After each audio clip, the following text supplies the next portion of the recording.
Hello and welcome to my class. Selamat datang di RX Channel. Kali ini kita akan membahas tentang patofisiologi dari anemia. Tetapi sebelum itu, silakan like, share, dan subscribe. Jangan lupa untuk aktifkan lonceng notifikasinya agar kalian dapat terus mendapatkan informasi terbaru dari channel ini.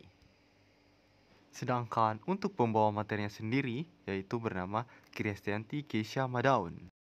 Dan video kali ini akan menjelaskan tentang apa sih itu patofisiologi dari anemia, klasifikasi dari anemia, gejala-gejala dari anemia, dan bagaimana pemeriksaan vital dan lab pada orang yang terkena anemia.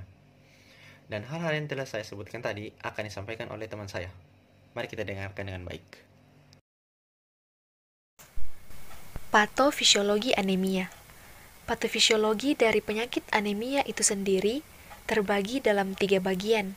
Yang pertama, kekurangan nutrisi, di mana nutrisi untuk tubuh, misalnya zat besi, vitamin B12, dan asam folat tidak tercukupi dengan baik, sehingga mengakibatkan terjadinya ketidakseimbangan nutrisi dalam tubuh. Patofisiologi penyakit anemia yang kedua adalah sentral atau pusat.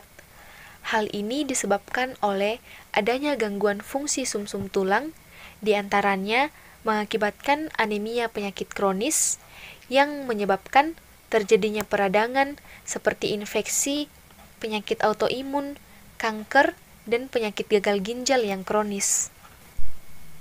Selanjutnya adalah anemia pada usia lanjut, di mana karena terjadi kekurangan nutrisi dalam tubuh sehingga lebih berisiko terjadi pada orang-orang yang sudah lanjut usia.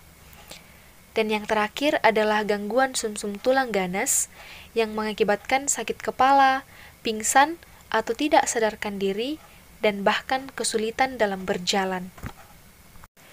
Dan patofisiologi anemia yang ketiga adalah periferal, di mana perfusi periferal tidak efektif dan mengakibatkan penurunan konsentrasi hemoglobin dan darah yang memicu pendarahan dan hemolisis, yaitu kerusakan sel darah merah. Pendarahan mengakibatkan tubuh kehilangan banyak sel darah merah dan dapat terjadi secara mendadak dalam jumlah banyak seperti kecelakaan yang disebut pendarahan eksternal. Sedangkan pendarahan kronis terjadi secara terus-menerus dalam jumlah sedikit demi sedikit yang disebabkan oleh kanker saluran pencernaan dan wasir. Sedangkan pada gadis remaja atau wanita dewasa, kehilangan darah dalam jumlah banyak dapat terjadi akibat menstruasi. Klasifikasi anemia. Secara morfologis, anemia dapat diklasifikasikan menurut ukuran sel dan hemoglobin yang dikandung dan dibagi menjadi 3. Yang pertama adalah makrositik. Pada anemia makrositik, ukuran sel darah merah bertambah besar dan jumlah hemoglobin tiap sel juga bertambah. Ada 2 jenis anemia makrositik, yaitu anemia megaloblastik dan anemia non-megaloblastik. Penyebab anemia megaloblastik adalah kekurangan vitamin B12, asam folat, atau gangguan sintesis DNA. Sedangkan anemia non-megaloblastik disebabkan oleh eritropoiesis yang dipercepat dan peningkatan luas permukaan membran. Yang kedua adalah normositik. Pada anemia normositik, ukuran sel darah merah tidak berubah. Penyebabnya adalah kehilangan darah yang parah, meningkatnya volume plasma secara berlebihan, penyakit-penyakit hemolitik, dan gangguan endokrin ginjal dan hati. Dan yang terakhir adalah mikrositik, yaitu mengecilnya ukuran sel darah merah yang merupakan salah satu tanda anemia mikrositik. Penyebabnya adalah diferensiasi besi, gangguan sintesis globin, porfirin dan heme, serta gangguan metabolisme besi lainnya.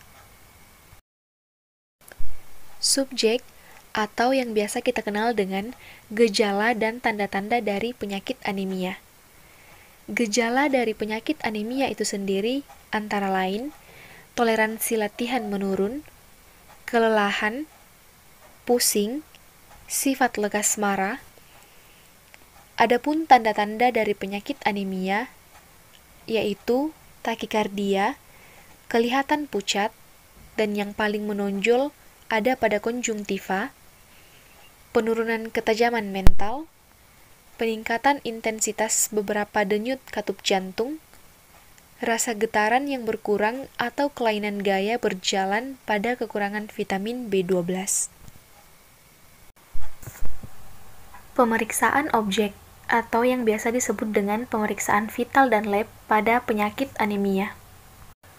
Yang pertama adalah pemeriksaan darah, yang kedua adalah indeks retikulosit. Indeks retikulosit adalah angka yang menunjukkan produksi eritrosit oleh sumsum tulang pada pasien yang menderita anemia. Yang ketiga adalah pemeriksaan sampel urin untuk darah okultisme. Yang dimaksud dengan darah okultisme adalah darah dalam urin yang tidak dapat terlihat dengan jelas. Yang keempat adalah pemeriksaan laboratorium yang bertujuan untuk mengetahui jumlah, ukuran, volume, dan jumlah hemoglobin pada sel darah merah. Yang kelima adalah tes chilling, adalah tes darah yang mengevaluasi penyerapan vitamin B12. Dan yang terakhir adalah tes sumsum tulang. Baik, sekian dulu untuk video kali ini ya. Sampai ketemu di video selanjutnya. Bye.